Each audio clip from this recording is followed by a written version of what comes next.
I'm Christopher Clark, publisher of NACD Directorship Magazine, and this is BoardVision. Our topic today is going to address a number of crises that boardrooms experience and actually how to properly respond either through communications or other processes. I'm joined today by Jeff Powell of Diligent and Allan Grafman of All Media Ventures. Welcome, guys. Thank you. Good day. Allan, I'm going to start with you under the heading of general crises. You've been a board member for many years, and I think there are some key elements that I'd like you to share about when this occurs.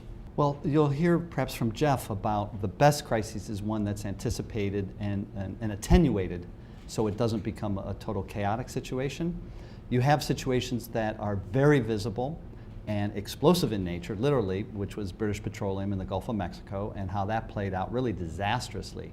Tens of billions of dollars of shareholder equity were destroyed. You also have slow-moving disasters, such as what took place at Avon with the Foreign Corrupt Practices Act, where that played out over months and even years, and again, shareholder value was destroyed. The board playbook needs to be able to address different types of emergency situations with different skills, and it's best if it's thought about in advance. I'd like to go down a path with Jeff in terms of a specific type of crisis and resulting chaos in terms of cybersecurity, and which is your specialty. Are there differences there, Jeff? In the current marketplace, cybersecurity is a bigger issue. Some type of breach is a possibility for all businesses. And I think that historically, board members would think that it was not something that would particularly involve them in terms of responding to the crisis. Not only responding in terms from a technical perspective to addressing it, but also to addressing the outside world, the media, the shareholders, whoever it might be. But I think increasingly, as boards have more accountability, there's more focus on them, there's more public pressure, more exposure to the marketplace, board members are going to be expected to be able to address these topics in the sense of communicating to minimize crisis and hopefully mitigate any chaos that ensues from it. Is that one of the few ways you can get ahead of this thing?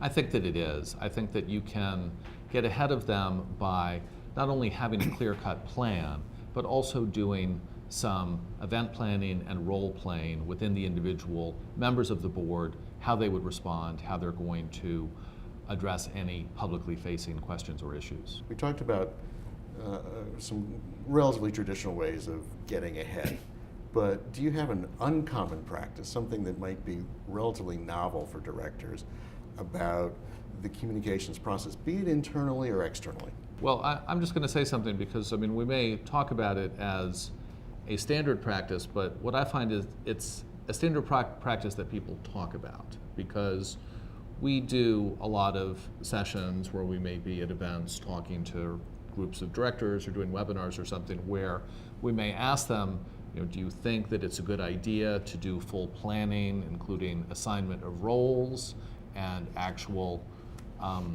activities where you anticipate events and play them out, role playing as it were, practicing how these issues are going to be addressed, and everyone always says, yes, that's a great idea, that's absolutely how it should be. And then we ask them, well, how many of you actually do that or have participated in that? And it's always a small, very small percentage. There's a little bit of a differential there. That is a huge differential there, so that maybe 95% of the people think it's a great idea, and then 10% of them will say that they actually do it. Mm-hmm. A well-suited point. It goes into the hopper of dozens of other things that fall into the category of should.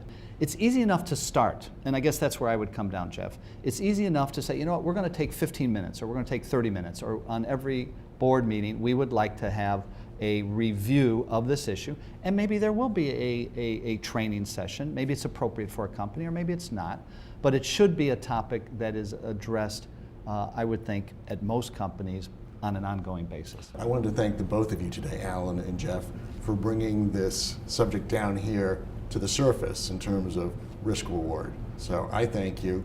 And on behalf of Diligent and NACD, thank you for viewing today. I'm Chris Clark, and this is BoardVision.